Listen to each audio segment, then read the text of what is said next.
Welcome to Brown Liquor Podcast, where we explore all things under the rainbow, navigating relationships, life, and friendships, all while enjoying your favorite brown liquor drink. So, let's get into it.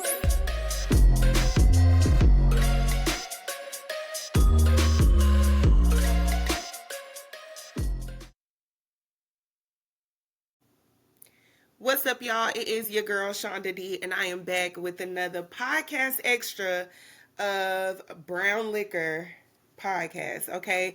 Make sure you hit us up if you want to get your shirts. But welcome to Brown Liquor Podcast, where we discuss all things gayness, navigating life, relationships, and friendships, all while having your favorite brown liquor drink, y'all. Now, I know that I'm late on the draw, okay? Don't come for me. I know. If you listened to last week's episode of the podcast, Life Be Life, and then you know why I'm late on the draw. But here we are, nonetheless. I am going to get into these last episodes of Hoochie Daddy's Season 2, Episodes 7 through 10, just so I could go ahead and be done with it. Because, as I said, y'all probably already watched it. Y'all probably already know who won. It ain't no secret no more, so I'm going to just go ahead and go through my review of episodes 7 through 10 all in one swoop so we can be done with it and move on, okay? All right, so again, if you want some Brown Liquor merch, make sure you hit us up so you can get a t-shirt. We got t-shirts, we got bags.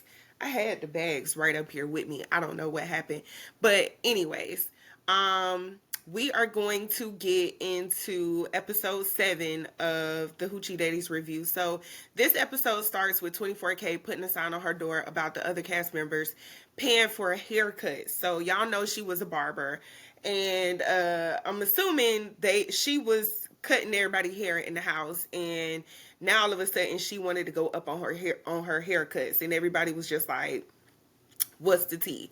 What you mad about?" So Montana rushes into the room and pretty much start fighting 24K, like right off jump. They just start fighting. Monty feels like it's respect thing. Now the whole house is waking up and getting involved, and everyone, everything that's going on. They had a brunch, and they started to get prepared for the day's challenge. Baby Jackson is like, what the hell happened this morning while everybody was trying to sleep? So now the whole table is having a conversation about the drama and how it's affecting the whole house. Basically, they're asking her, now you want to charge extra for haircuts. Can't nobody trust you. So they get into the challenge, and the guest judges for this challenge is Anthony from Bad Boys of Houston. Now, I'm not a big Zeus Network fan, so I don't really know who this man is, but I could tell that he's a big deal. First of all, he came on the episode like he was a big deal. He knows he's a big deal, so there's that. And artist Zico. This was a boxing challenge. So the first match up was Cooley and Mino. They had to fight for 3 rounds for 60 seconds. So if I had to guess, I would think Cooley was going to win this one. So I'm going to include a clip of what Mino had to say. All right. That's going to be in post. For you people that's watching on the live, you're probably not going to see it. You're going to have to rewatch the podcast episode so you can see what's going on. Mino says she had never had a fight a day in her life, so she really had to do some grounding because she's never really fought. I think she genuinely felt bad that she actually had to fight. Meanwhile, Cooley is in the corner throwing up because they went out the night before, and now, you know what I'm saying, that hangover is getting the best of her. But she ended up winning her match. Next up was Money Montana and 24K. Now, this is interesting because all the beef they had in the house. So I'm projecting that Money Montana will win this one. And then I'm going to show you guys a clip of the first round. By round 3, Monty asked 24, is she okay? And in confessional, she admitted that she asked her, was she okay? Because she saw tears in her eyes. Now, 24K is a big nigga. And Money Montana is a big nigga.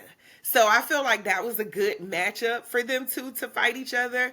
But the fact that she had tears in her eyes kind of, make you feel a little sentimental towards her. Like, oh man, she really didn't want to fight. Like, But Monty indeed ended up winning.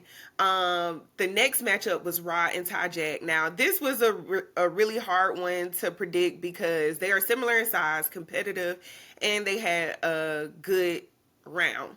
Nobody called the win between them yet, so the next match was Baby and Nelly. Nelly ends up bleeding, and Baby was declared the winner. Now, after this challenge, Monty is in the lead with 6 points. And that pretty much ends episode 7. Now, y'all see why I'm gonna do all of this in one swoop, because these reviews are getting smaller and smaller, because like I said, at this point, I know y'all probably already watched it. Y'all probably already know who won. So moving on, episode 8. So they started this episode with a balloon release to show respect for Cooley's mom's birthday and one of the production members that lost her grandmother. Cooley prayed, and surprisingly, it was a really nice prayer. Like, I feel like a lot of people don't expect the ghettoist or the hoodest people to be able to relate to religion or to God. That girl prayed. Okay? That girl prayed. She did that. Then they leave off to get ready for the competition for the day. So they arrive to the place that they're doing the challenge at. The girl, Callie Kilo, that sing that dun dun dun dun dun dun dun dun dun dun dun dun. That's her song. She's there, so they named the challenge after that song. Now, this challenge is a dance challenge. They have to make up a dance routine to her song. So they pair up Ra and Mino, our team, Cooley and Ty, our team, Monty Montana and Baby Jackson, our team. So that leaves 24K and Nelly. Now, whoever makes the best dance routine wins. To me, Monty and Baby had the best dance routine, and then I'd say Mino and Ra. Then probably Cooley and Ty, and 24K and Nelly. Poor Nelly, because 24K said she couldn't dance, and she showed it. I don't even feel like she really tried at some point. She was just like, so yeah. So Mino and Rod ended up winning, and instead of getting points, they got to take points from other cast members. So Mino took a point from Monty Montana, and Rod took a point from Nelly. Ty is talking to Monty Montana, because that's her roommate, and asking her how she felt about the whole thing. And Monty Montana started crying because she just felt like, that's not fair. Like, how do you get to take points from me when I worked hard to receive those points? Like, that shouldn't have been, you know what I'm saying, one of the things. You should have just been able to get your own points. Well, you ain't have to take my points, but whatever. But Ty encouraged her, gave her some words of encouragement, which was really nice. We got to see, I would say in this season, we got to see a more personal side of the cast members. Like, they really got a little vulnerable, and I like that. I can appreciate that, especially on a show where you wouldn't think that people would be that vulnerable. I like that. It was a little moment. I like that she kept it real and she didn't try to hide the fact that she was crying. That episode ends up going off with them going out again, turning up in Houston. I think that was the last night that they went out, so you know, it is what it is. They had a good time. Now, episode 9, the Eat It Up Challenge. Now, with a show called Hoochie Daddies, and these are some studs, y'all could imagine what this Eat It Up Challenge is going to be. Imagine what that would look like. Whatever you could think that would look like. Because guess what? It was not that. Like, whatever you thought that they would be eating up, no, it wasn't that. They came downstairs. It was bowls on the table with crickets, grasshoppers, worms, and all kind of shit on the table. So everybody is already like, I know we not eating this shit. So they had to throw scissors at balloons. So they had to, like, it was almost like playing darts. So like they had a section where they had the balloons up or whatever. You had to throw the scissors at the balloon, and once you pop the balloon, that would tell you what you had to eat for the day. So They had to pop 3 balloons. So once they got 3, the paper inside the balloons would tell them what they had to eat. So Baby went first. She made it through her bowl of deliciousness. Now, what I would love to ask the cast and Woody is why you made them people eat real bugs. Like, where did that come from? When did they sign up for Fear Factor? Like, all of them was like, okay, so we on Fear Factor now. It was funny, but at the same time, like, I was kind of with them because bugs, when the last season had to eat pudding, like, I just don't feel like that was really fair. I mean, you know, but it is what it is. It's not my show. I'm just reviewing it, okay? But she definitely gagged. Next, Ty went. She had to eat a worm and some crickets. 24K went next. She got through hers. Mino was next. She had a grasshopper in her mix. Money Montana, the biggest nigga of them all, was like, I'm not doing it.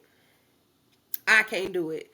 She said, hell to the no, I'm not doing it. I can't, I'm not going to do it. And everybody was a little shocked. They tried to pick on her a little bit and give her a little slack because she is the biggest nigga in the house. But I don't blame her. I wouldn't have ate that shit either. No. Bugs, crickets, grasshoppers. And they said that one of them still had eyes on them. Ra went next. She made it through hers. Cooley went next. Cooley made it through her little bowl of whatever. The only person that didn't do it, like I said, was Montana. Now they got another competition. So after they ate all them bugs and all of that, they go flossing and brushing their teeth as they should, because what the fuck? I think Ra threw up at the table. Like, I don't know. I don't know. So the guest for this next challenge is JJ Johnson. Not really sure who she is. Woody didn't really give any details, but now they outside with swimming trunks on. So now they have this dive in challenge where they basically got to get in the water and see who can hold their breath the longest. So Mino goes first. With 19 seconds. Now, they all complained that it was really cold outside, and that the pool water was real cold. So I don't really know how they came up with this challenge.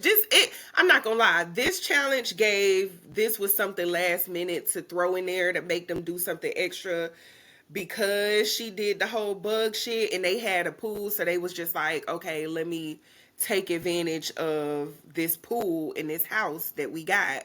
Like, why else would we have this pool and not do a challenge in the pool or whatever? So Ra went next. Ra was down for 7 seconds.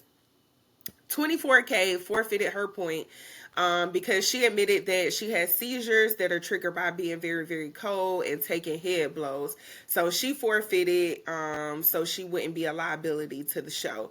Cooley went next. Cooley was down for 7 seconds too. But she was 7.5 and Ra was 7.77, which means Ra basically cleared the tie between them two. Montana went next. She had 45 seconds and Ty was Ty was next and Ty was down for 51 seconds. Baby got in the water and basically got right back out. She was like, hell no, this shit's too cold. Nelly went next and Woody doesn't give Nelly's time until they get back in the house to reveal the winner.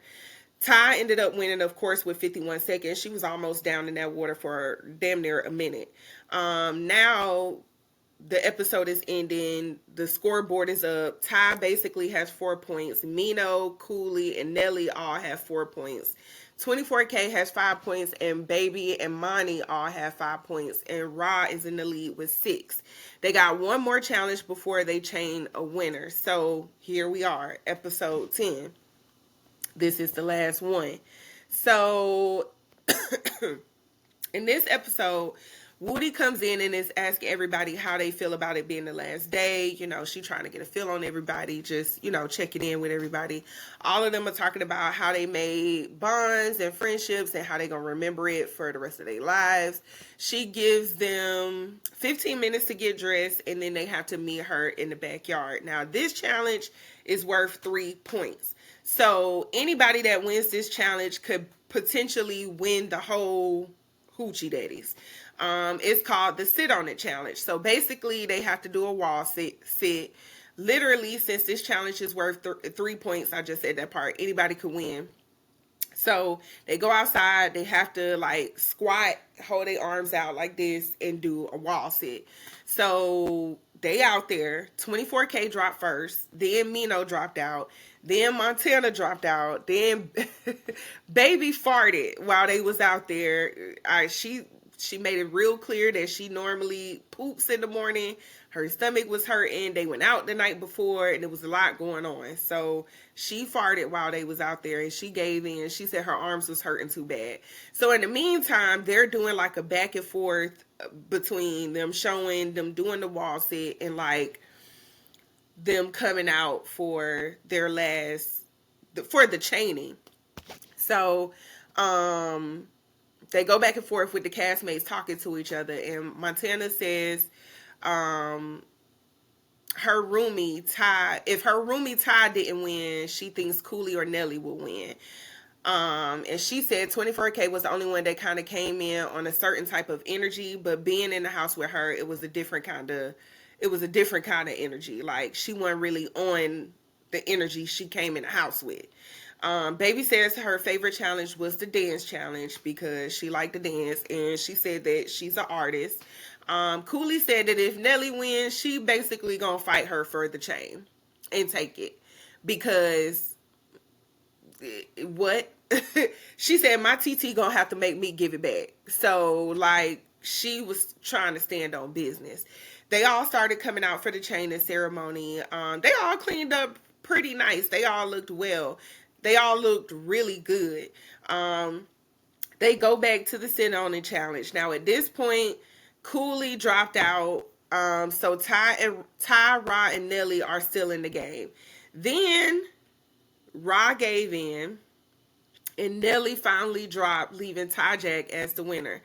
They held the wall sit for 11 minutes and 17 seconds total. She literally went from the bottom to the top of this whole Hoochie Daddy shit. Like, Ty was like the underdog, and you know, she came back and she won, and that's basically the end of it. I'm trying to see if I got some more notes down here, but that's basically the end of it. So like I said, I know that y'all probably already watched it and y'all knew who won at this point, but I had already started the Hoochie Daddy series, so I had to finish it, y'all. I had to finish it. My heart wouldn't have been content if I didn't.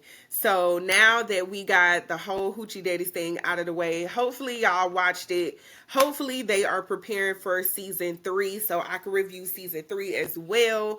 And I already know that I'm gonna be the reunion host. Whenever y'all get ready to do a reunion, Woody, we already talked about it. So, you know what I'm saying? Just go ahead and have your people reach out to my people, and we could get this thing, we could get this ball started. You know what I'm saying? So I'll be back soon with another episode of Brown Liquor. We got some new and exciting things coming up for y'all, for real. We really, really do. So I want y'all to stay locked in and tuned in to Brown Liquor. Every Saturday, you can catch new episodes every Saturday. Wherever you get your podcast, just search Brown Liquor and you will find us, okay? And I'm out of here, all right?